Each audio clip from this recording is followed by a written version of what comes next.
पंकजा मुंडे हे महाराष्ट्राच्या राजकारणातील बडे प्रस्थ. भाजपचे नेते माजी उपमुख्यमंत्री गोपीनाथ मुंडे यांच्या कन्या आणि त्यांच्या राजकीय उत्तराधिकारी, महाराष्ट्राच्या माजी मंत्री आणि भाजपच्या बड्या नेत्यांपैकी एक. मध्य महाराष्ट्रात पंकजा मुंडे यांचा चांगलाच वरचष्मा. मात्र गेल्या 5 वर्षापासून त्यांचा संघर्ष सातत्याने सुरू आहे. 2019 साली विधानसभा निवडणुकीत परळी विधानसभा मतदारसंघातून पराभूत झाल्यानंतर त्यांचा पक्षांतर्गत आणि पक्षाबाहेर संघर्ष सुरू झाला. राज्यसभा, विधान परिषद अशा प्रत्येक ठिकाणी त्यांच्या पदरी निराशा आली. लोकसभा निवडणुकीतही त्यांना निसटत्या पराभवाचा सामना करावा लागला. त्यामुळे त्या राजकीय पुनर्वसनाच्या प्रतीक्षेत होत्या. लोकसभा निवडणुकीत बीड लोकसभा मतदारसंघाची निवडणूक विशेष गाजली.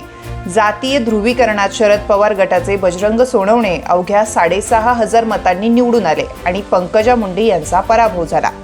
हा भाजपसाठीही मोठा धक्का होता.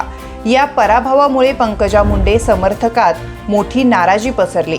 त्यांच्या अनेक समर्थकांनी पराभवामुळे खचून आत्महत्या केल्या होत्या. बीड जिल्ह्यात मोठा राजकीय तणाव देखील निर्माण झाला होता.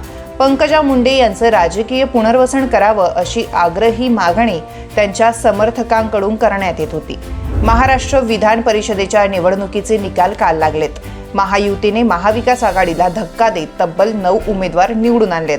भाजपचे 5, शिवसेनेचे 2 आणि राष्ट्रवादी काँग्रेसचे 2 उमेदवार निवडून आलेत. योगेश टिळेकर, अमित गोरखे, पंकजा मुंडे, परिणय फुके, सदाभाऊ खोत हे भाजपचे उमेदवार निवडून आले आहेत. तर भावना गवळी आणि कृपाल तुमाने शिवसेनेकडून, राजेश विटेकर आणि शिवाजी गर्जे राष्ट्रवादीकडून निवडून आले आहेत. 2014 साली पंकजा मुंडे विधानसभेत निवडून गेल्या होत्या. त्यानंतर तब्बल 10 वर्षांनी पंकजा मुंडे यांचा गुलाल उधळला गेलाय. 2019च्या विधानसभा निवडणुकीत पंकजा मुंडे या त्यांचे चुलत बंधू धनंजय मुंडे यांच्याकडून पराभूत झाल्या होत्या. त्यामुळे पंकजा मुंडे यांच्या गटाची ताकद खूप कमी झाली होती. गेली 5 वर्ष पंकजा मुंडे यांना कोणतेच सत्तापद नसल्यामुळे त्यांच्या समर्थकांमध्ये चलबिचल निर्माण झाली होती. पंकजा मुंडे यांचं पुनर्वसन करणं ही भाजपची आणि त्यापेक्षा अधिक देवेंद्र फडणवीस यांची जबाबदारी होती. आता विधान परिषदेवर संधी मिळाल्यामुळे पंकजा मुंडे यांच्या गटाला नवीन ऊर्जा मिळाली आहे. पंकजा मुंडे यांची बीड जिल्ह्याबरोबरच आसपासच्या जिल्ह्यात मोठी ताकद आहे.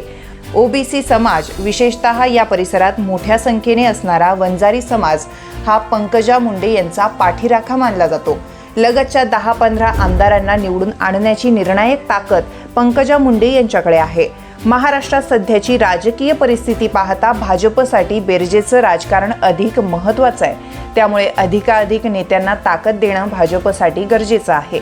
पंकजा मुंडे यांच्या निवडीने भाजपने ओबीसी समीकरण सोडविण्याचा प्रयत्न केला आहे. शिवाय बीड, परभणी, अहिल्यानगर जिल्ह्यात आपली ताकद आणखीन वाढवली आहे.